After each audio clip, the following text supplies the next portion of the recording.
ఎవరు గీ రాత్రిలో మెసేజ్ చేసిండ్రు? నీ కొడుకు పెద్ద గనికారం చేసిండు. పొద్దున్న 6 గంటల కల్లా నువ్వు వీడు ఉండాలి. ఆడపిల్ల ఊకే అమ్మింటికి పోతా అనడం ఇంటికే దరిద్రం. ఒకసారి నీ ఫోన్ ఎందుకు పని ఉన్నది ఇస్తావయ్యవా?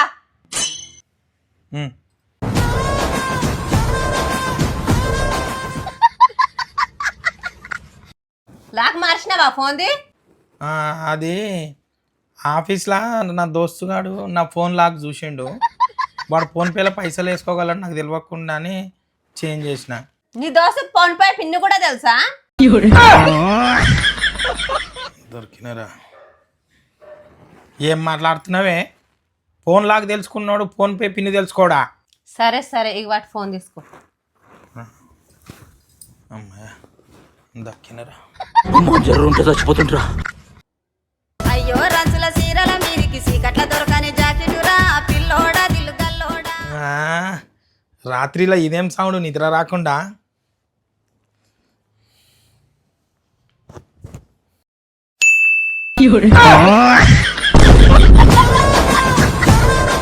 ఎవరు గీ రాత్రిలో మెసేజ్ చేసిండ్రు?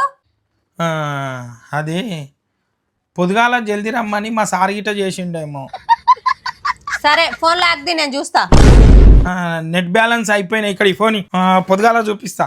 రాత్రి 12 దాటింది నెట్ బ్యాలెన్స్ వస్తాయి. ఫోన్ ఇక్కడి ఇప్పుడు చూపి ఫోన్ లాకు. అయిపోయింది నాకు కథ మొత్తం అర్థమైపోయింది.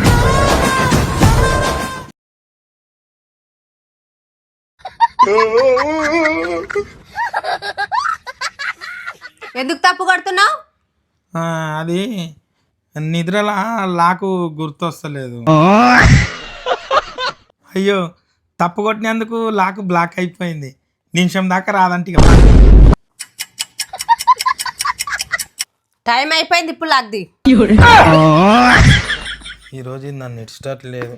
ఈరోజు నాకు మూడింది. ఉన్నన్నాళ్ళు శాంతి లేదు పోయేనాడు. ఇక ఓపెన్ అయింది చూడు. వాట్సాప్ కూడా lock పెట్టినవా? WhatsApp లాక్ది.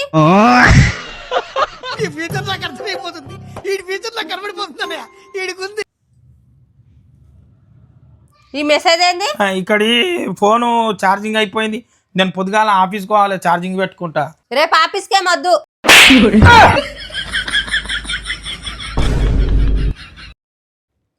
ఇదేవతే I love you అని మెసేజ్ పెట్టింది.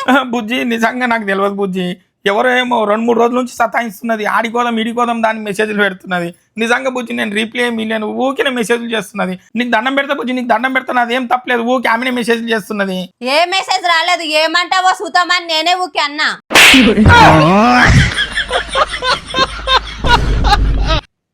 ఇదేంది వాట్సాప్ లో అందరి ఆడోళ్ళయ్యే స్టేటస్ వస్తున్నాయి. వీళ్ళవలు వాళ్ళు మా ఆఫీస్ దోస్తులు. మీ దోస్తులు సగం సగం బట్టలు వేసుకొని ఆఫీస్కి వస్తారా? అట్లా ఎందుకు వస్తారు? మరి స్టేటస్ లా సగం సగం బట్టలతో ఎందుకు పెట్టిరు? అయిపోయింది బతికి అయిపోయింది. ఫస్ట్ వాళ్ళందరినీ బ్లాక్ లో పెట్టు. నేను బ్లాక్ లో పెట్టా. ఆఫీస్లో నాకు పని ఎక్కువైనప్పుడు వాళ్ళు నాకు పనిలో సాయం చేస్తారు. ఇప్పుడు బ్లాక్ చేస్తావా లేదంటే ఆఫీస్ చేంజ్ చేస్తావా? చేస్తా.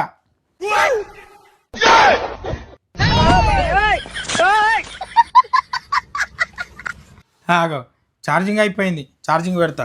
ఆగ్నే ఛార్జింగ్ నేను పెడతా.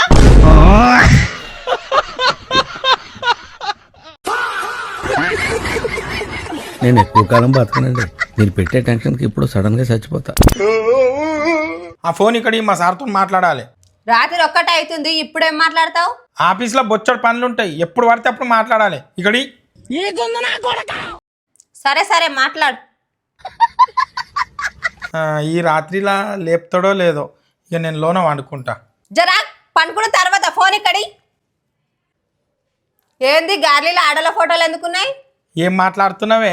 కస్టమర్లే మా ఆఫీస్కు దేవుళ్ళు. వాళ్ళ ఆఫీస్కి వస్తేనే మాకు జీతాలు వస్తాయి, మనం బతుకుతాం. జీతాలు వస్తున్నాయి ఓకే, మరి ఫోటోలు ఎందుకు వచ్చినాయని అడుగుతున్నా. అది మా సార్ది ఫోను స్టోరేజ్ ఫుల్ అయిందని నాకు పంపించాడు. మెసేజ్ ఇప్పుడే రావాలా? ఏంది ఈ నైట్ లో గ్రూప్ లో మెసేజ్ వచ్చింది?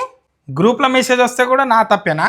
గ్రూప్ లో మెసేజ్ రావడం తప్పు కాదు, గ్రూప్ లో ఆడోళ్ళు మాత్రం ఉన్నారు చూడు అది తప్పు.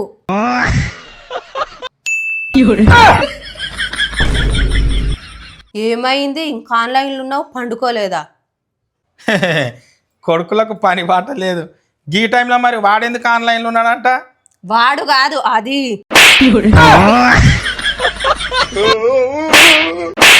ఇక నా సంసారం ఆగమైంది, నువ్వు ఆఫీస్ కానీ పోయి బయటికి కథలు పడుతున్నావు.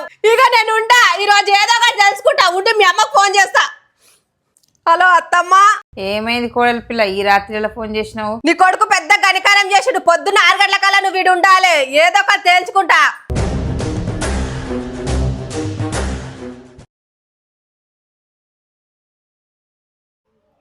ఇవేం పనులురా కోడలు చెప్పింది నిజమేనా? అమ్మా నేను మగపిల్ల కానీ ఆఫీస్కి పోతా, బయట చాలా మంది కలుస్తారు, ఇది కామను. ఇక ఈ చిన్న చిన్నవి పట్టించుకుంటే మొగోడు బయటికి పోయి జాబ్ చేసుడు కష్టం. ఇక ఒక ఆమె రాత్రి మెసేజ్ పెట్టింది, ఆ మెసేజ్ చూసి కొట్లాట పెట్టుకుంటుంది రాత్రి నుంచి. పొద్దుగాల ఆమెకు అడిగిన నేను, ఆమె ఎవరికో పెట్టనీకి పోయి మిస్టేక్లో నాకు పెట్టిందంట. నిజమే కదా, మోపిలిగాడు అనగా చిన్న చిన్న ఇట్లాంటివి జరుగుతూనే ఉంటాయి. అత్తమ్మ ఒక మాట, మామకు ఆడోళ్ళు ఎవరన్నా గిట్లనే మెసేజ్ చేస్తే నువ్వు ఊకుంటావా? అట్టే టూకుటా తొండలు ఇడుస్తా. అవును కదా, ఇక ఇప్పుడు నువ్వే చెప్పు. చెప్పేది ఏం లేదు, ఊరు లెక్క వేరుంటుంది, సిటీ లెక్క వేరుంటుంది. సిటీలో ఇవన్నీ మామూలే. అట్టెట్లయితుంది? సిటీలా రాసుకొని పూసుకొని తిరుగుతారు, మనం ఏదేదో ఊహించుకుంటాం, కానీ ఆడ జరిగేది ఏముండదు. ఇవన్నీ కాదు, నీ కొడుకు డ్యూటీకి పోయేటప్పుడు ఫోన్ ఇంట్లో పెట్టి పోవాలి, అట్లయితే నేను ఉంటా, లేకుంటే మా అమ్మల ఇంటికి పోతా. ఆడపిల్ల ఊకే అమ్మింటికి పోతా అనడం ఇంటికే దరిద్రం. అట్లా పోయే దాన్ని పెళ్ళేం చేసుకున్నావు మరి? ఇక ఇదంతా కాదు, రేపటి నుంచి నేను జాబుకు పోను, ఇక దాన్నే జాబ్ చేసి ఇల్లుని నడుపుమాను. నీ కొడుకు ఇంత పెద్ద పెద్ద మాట్లాడుతుండు, అయినా కూడా నీ కొడుకుకే సపోర్ట్ చేస్తున్నావు. నీ బిడ్డకి ఇట్లనైతే నువ్వు ఊకుంటావా? నేను నా కొడుకు దిక్కేం మాట్లాడలే, మగపిల్లాడు కదా, సిటీలో ఇవన్నీ మామూలే కదా అని అన్నా. అత్తమ్మ నువ్వు కూడా ఒక అడవిలోవే, ఈ కొట్లాట నీకే వదిలేస్తున్నా, నువ్వే ఏదో ఒకటి చెయ్యి. ఒరేయ్, ఎంత సిటీ అయినంత మాత్రాన మొగోడు వేరే ఆడదాంతో మాట్లాడితే ఏ పిల్ల ఊకుంటుందిరా? నేను ఎంజాయ్ చేయొద్దని చెప్తలేను, సిటీ లైఫ్ సిటీ కల్చర్ అని సంసారాలు నాశనం చేసుకోవద్దని చెప్తున్నా. ఇగో కోడలి పిల్ల నీకు కూడా చెప్తున్నా, మొగడు అలసిపోయి ఆఫీస్ నుంచి ఇంటికి రాగానే ప్రేమగా మాట్లాడాలి, ప్రేమగా చూసుకోవాలి. మొగడిని ప్రేమగా చూసుకుంటే తప్పు చేయాలన్న ఆలోచన వచ్చినా నీ ప్రేమ గుర్తుకొచ్చి తప్పు చేయాలన్నా మనసు ఒప్పుకోదు. సిటీ కల్చర్ అని కల్చర్ని మనం నడపాలి, కల్చర్ మనం నడపొద్దు.